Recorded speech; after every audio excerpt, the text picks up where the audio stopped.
میرے جنازے کی نماز ایسے مرد مومن سے پڑھانا جس نے زندگی میں کبھی بالغ ہونے سے لے کے اب تک بلا وضو کے آسمان نہ دیکھا ہو۔ اب یہاں تو نمازوں کے وضو کے بارے میں آدمی کو سوچنا پڑتا ہے، ارے بھائی وضو سے رہنا ہے، کیسا کریں گے، کیا کریں گے۔ حالانکہ مسلمان تو ہمیشہ پاک رہنے کے لیے ہے، بھائی وضو جب گیا چلو دوسرا وضو 2 منٹ پہ کر لو، لیکن وضو کو جاننا بھی مشکل ہے۔ امت کا کتنا طبقہ ہے جو وضو کے مسائل بھی نہیں جانتا، وضو میں کتنے فرض ہے وہ بھی نہیں جانتا، غسل کا طریقہ نہیں جانتا۔ ابھی چند مہینے پہلے کی بات ہے، ایک جگہ مدرسے کے سلسلے کے اندر گویا ان کے سالانہ نشست ہو رہی تھی۔ اب اس میں یہ بتانے کے لیے کہ بھئی دین سیکھنا، قرآن پاک کے مطابق زندگی گزارنا ضروری ہے۔ مثلا پاکی کا یہ مسئلہ ہے کہ غسل اس طرح سے کیا جاتا ہے تو بندہ پاک ہوتا ہے۔ تو مجلس ختم ہونے کے بعد کہنے والے کے پاس ایک ریٹائرڈ جج صاحب چلے آئے۔ اب ظاہر ہے کہ ریٹائرڈ جج کا مطلب 60 سال سے کم تو عمر نہیں،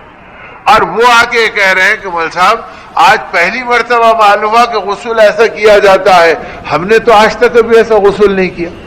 اب غسل نہیں کیا تو پھر نماز کیسے ہوئی؟ نماز نہیں ہوئی تو زندگی اسلام کے مطابق کہاں سے ہوئی؟ اور کس کی ہو رہی ہے؟ جاہل کی نہیں ہو رہی، گوار کی نہیں ہو رہی، گاؤں دیہات میں رہنے والے کی نہیں ہو رہی، اس شہر میں رہنے والا وہ مسلمان جس کی صلاحیت اور سمجھ جج کی حیثیت کی ہے لیکن دین کے اعتبار سے غسل کی پاکی نہیں معلوم،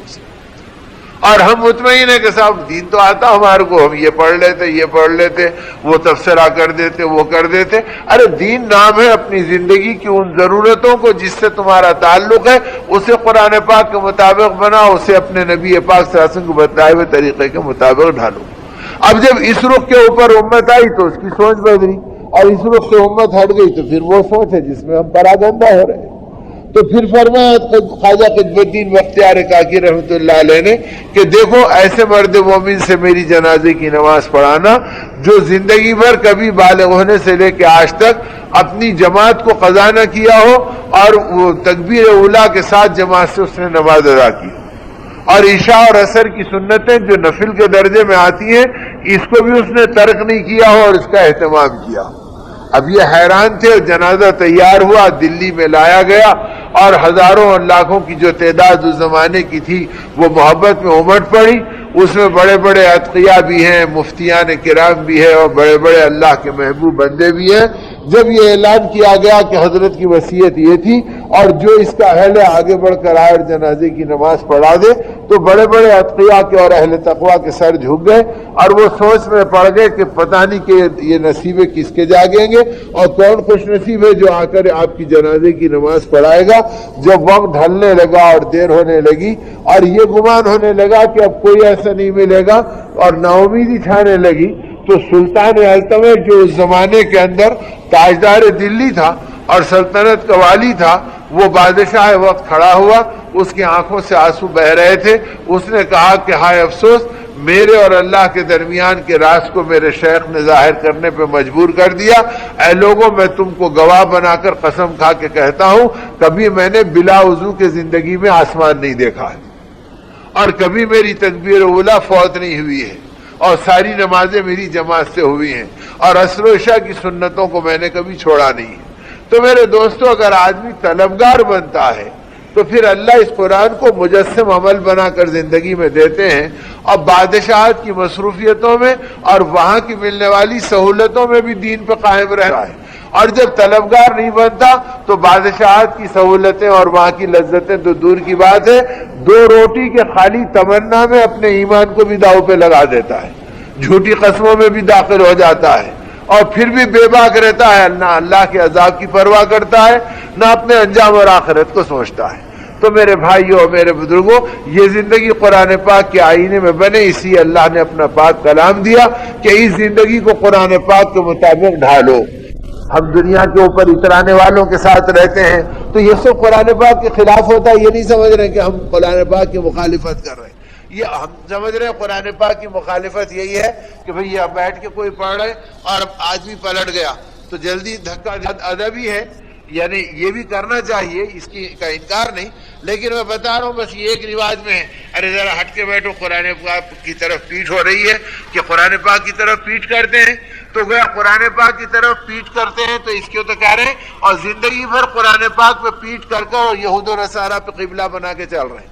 اور کبھی نہیں سوچ رہے کہ ہم کیسے مسلمان ہیں، کہ ہماری زندگی میں وہ تو معلوم نہیں جو اللہ کے نبی بتلائے، اور وہ معلوم ہے جو یہود و نصارہ اور دین کے دشمن بتلائے۔ تو میرے دوستو، اس راستے سے زندگی کو پاکی پہ ڈال لیں۔ اس کے لیے اللہ پاک نے اپنے نبی صلی اللہ علیہ وسلم کو دعوت اللہ کا منصب دیا، اور وہ بھی رمضان کے مبارک مہینے میں آپ کی نبوت ظاہر ہوئی، قرآن نازل ہوا۔ شہر رمضان الذی انزل فیہ القرآن ھدی للناس وبینات من الھدی، اور ان باتوں کو صاف کر دیا گیا کہ یہ مبارک مہینہ ہے جس میں اللہ نے قرآن پاک کو نازل کیا، اور کہا کے لیے تاکہ یہ ہدایت کا سبب بن جائے۔ اور ہدایت کیا کہ حق کا راستہ سمجھ میں آ جائے اور باطل سے بچ کر آدمی زندگی گزارے۔ لیکن میرے دوستو، یہ یوں ہی نہیں ہوا، بلکہ یہی قرآن کہتا ہے والذین جاہدوا فینا لنہدینہم سبلنا، کہ جو آدمی ہماری راہ میں اپنے آپ کو محنتوں میں ڈالے گا، اللہ اوپر ہدایت کے راستوں کو کھولیں گے۔ تو ہدایت کے راستہ بیٹھے بیٹھے نہیں کھولتا، جو اللہ کے دین کے طلبگار بنتا اور اس راستے کے مجاہدوں کو اپناتا تو اللہ اس پر حق کو کھولتے ہیں، ہدایتوں کو کھولتے ہیں، تو پھر سنت سمجھ میں آتی، اپنے نبی کی محبت سمجھ میں آتی، ان کی ادائیں سمجھ میں آتی، اس کے مطابق جینا سمجھ میں آتا، اب زندگی اس رخ پہ بنتی ہے۔ نبی رحمت صلی اللہ علیہ وسلم نے اس رخ پہ امت کو ڈالا، اور آپ کی تمنا یہ تھی کہ میری امت قرآن پاک کی ایسی پرستار اور اس کے مطابق جینے والی بن جائے کہ قیامت کے دن قرآن ان کے مغفرت کی گواہی دے دے اور اللہ کے نبی خوش ہو جائیں۔ تو آپ اس درجے فکر مند رہتے تھے کہ امتی لایا گیا جس کے بارے میں کہا گیا اللہ کے رسول اس نے چوری کی ہے۔ حضور اکرم صلی اللہ علیہ وسلم نے چہرے مبارک کو پھیر لیا، صحابہ سمجھے کہ شاید آپ نے نہیں سنا، وہ دوسری طرف سے کہا کہ آقا اس نے یہ عمل کیا، آپ نے تیسری طرف چہرے مبارک کو پھیر لیا، صحابہ سمجھے کہ شاید آپ نے سنا نہیں، آپ حالانکہ آپ سنی انسنی کر رہے تھے، وہ تیسری طرف سے آئے اور پھر کہا اللہ کے نبی اس نے چوری کی ہے۔ اب آپ کے آنکھوں میں آنسو ڈبا گئے اور فرمایا مدینے میں فلاں مقام پر لے جاؤ اور مجمع کو جمع کرو اور ان کے سامنے حد جاری کرو، یعنی اس کے ہاتھ کو پہنچے سے کاٹ دو تاکہ اوروں کو عبرت ہو کہ چوری ہے۔ اسلام کے اندر اب آگے آدمی ان سے اپنے آپ کو محتاط رکھے، تو لوگ ان کو لے کے چلے گئے سزا کے لیے۔ اب بعد آنے والے صحابہ کہتے ہیں آقا مسجد نبی میں ٹہل رہے ہیں اور ریاض الجنہ میں آہیں بہاتے ہوئے بے چین پھر رہے ہیں، اب منبر مبارک پہ سر رکھ کر ہسکیاں اور سسکیاں لے رہے ہیں، اور آنسوؤں سے آپ کا چہرہ بھیگ رہا ہے۔ صحابہ تاڑ گئے، پہچان گئے، کہا اللہ کے رسول آپ ہی نے اجازت دی، اگر آپ اجازت نہیں دیتے تو ہم اپنے ساتھی کو کہاں لے جاتے؟ آپ نے فرمایا کہ اللہ تمہارے حال پہ رحم کرے۔ آپ کے فرمان کا خلاصہ یہ تھا کاش تم اسے معاف کر دیتے اور نبی کے سامنے نہیں لاتے اور اللہ اسے ندامت دیتے اور توبہ اور اپنی زندگی کو صحیح کر لیتا اور خدا اسے معاف کر دیتے، لیکن تم نبی کے سامنے لائے تو نبی تو وہ ہے کہ اگر اپنے چہیتے کو بھی تم سامنے لاؤ اور چہیتے کو بھی نبی دیکھ لے کہ یہ نافرمانی کر رہا ہے تو نافرمانی کی حد جاری کرے گا۔ جب تم تین مرتبہ حجت پوری کر دیے تو میں مجبور تھا اللہ کے اس حکم کو نافذ کرنے کے لیے، لیکن کیا تم سمجھتے ہو کہ میرا ایک امتی سرے بازار رسوا ہو رہا ہے اور لوگوں کے سامنے بے آبرو ہو رہا ہے تو نبی کے دل کو چوٹ نہیں پہنچے گی اور میرے دل کو ٹھیس نہیں پہنچے گی؟ میں اس میں غمزدہ ہوں کہ میرا ایک امتی لوگوں کے سامنے رسوا ہو رہا ہے۔ تو میرے دوستو، ہم اس آقا کے نام لیوا ہے جو ایک طرح بے چین ہوتے تھے کہ اگر یہ رسوا ہو گیا تو آپ کے دل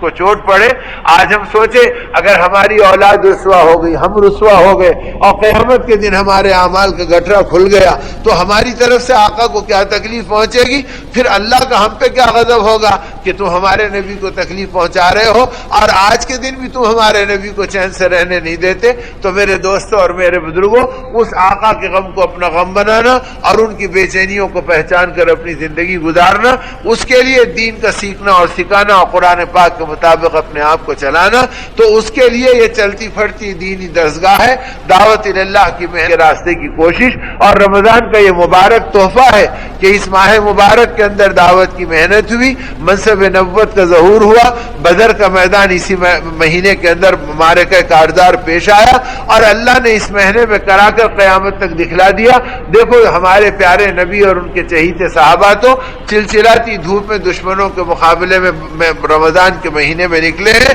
اور تم کہاں ٹھنڈی چھاؤں میں بیٹھ کر ہماری محبت کا دم بھر رہے ہو۔ میرے دوستوں اور میرے بزرگوں، زندگیوں کے سنوارنے کا یہ کام ہے، اور دعوت اللہ کا پیغام اپنی توبہ کے دروازے کو کھلوانے کا خزانہ ہے، اور اپنی زندگیوں کو پاک باز بنانے کی محنت ہے۔ مجھ کو قرآن پاک پہ چلنے والا اور دعوت اللہ پر مرتے دم تک اپنی زندگی کو دین کا داعی بنانے والا بنائے، کہ ہم اللہ کی طرف اللہ کے بندوں کو بلا رہے ہیں اور ایمان کی طرف اللہ کے بندوں کو متوجہ کر رہے ہیں۔ اس کی برکت سے ہمارا ایمان بڑھے گا، اور اس کی برکت سے ہمیں تقویٰ آئے گا، اور اس کی برکت سے ہماری زندگی پاک ہوگی۔ تو ایک کہ اللہ مجھے اور آپ کو اس مبارک مہینے میں اس کی توفیق دے کہ ہم دعوت کے کام کو اپنی ذاتی ذمہ داری سمجھیں، اور مرتے دم تک کرنے کی نیت کریں گے کہ اللہ ہم ہمیشہ دین کی محنت میں لگے رہیں گے، کریں گے بھائی انشاءاللہ۔ اور اللہ جسے توفیق دے اس مہینے میں ایک عشرہ لگا لو،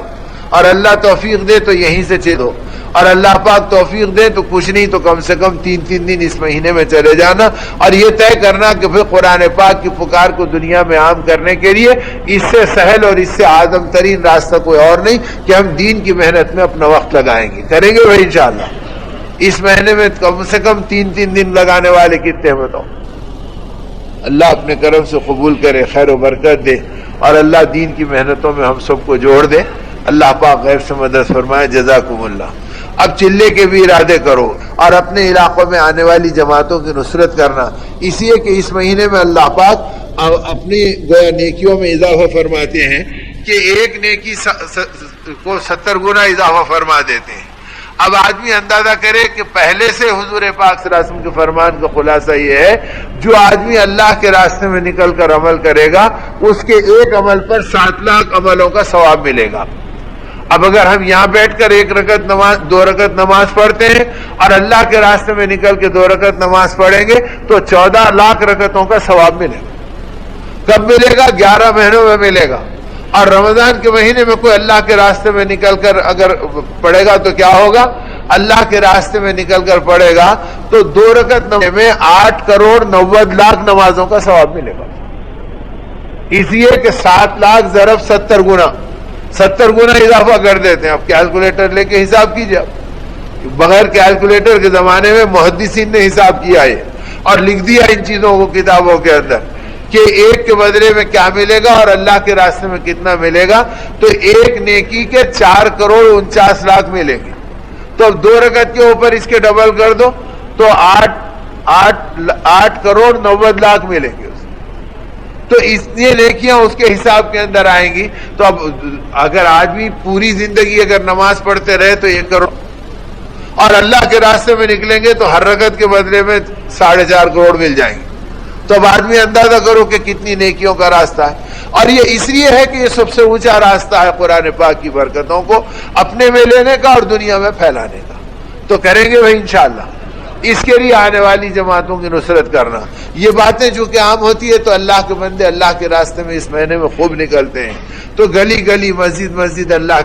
کے بندے آتے ہیں۔ اب اگر ان کی نصرت کریں گے، ان کا ساتھ دیں گے، ان کی تعلیم میں بیٹھیں گے، ان کے ساتھ گشت کریں گے، تو چونکہ ہدایت کو اللہ نے اس مہینے میں نرم فرما دیا، نہیں معلوم کتنوں کے دل موم ہوں گے اور اللہ ان کو اپنے کر دیں گے۔ تو حق تعالیٰ شانو ان برکتوں سے نوازے اور ان نعمتوں سے ہمیں نوازے۔ اب بچوں کے لیے جو چھوٹے ہیں ان کے لیے تعلیم و تربیت کا اپنے گھر بیٹھے ایک نظام بنتا ہے، ان کے لیے قرآن پاک کی تعلیم، ان کے لیے مدرسہ اور ان کے لیے رات دن برسوں کا پڑھنا، تاکہ اس کے ذریعے سے ان کی زندگی میں وہ پختگی آئے جو نسلوں کی حفاظت کا سبب بن جائے۔ اور سنا کہ الحمدللہ اس مسجد کے اندر بھی مدرسہ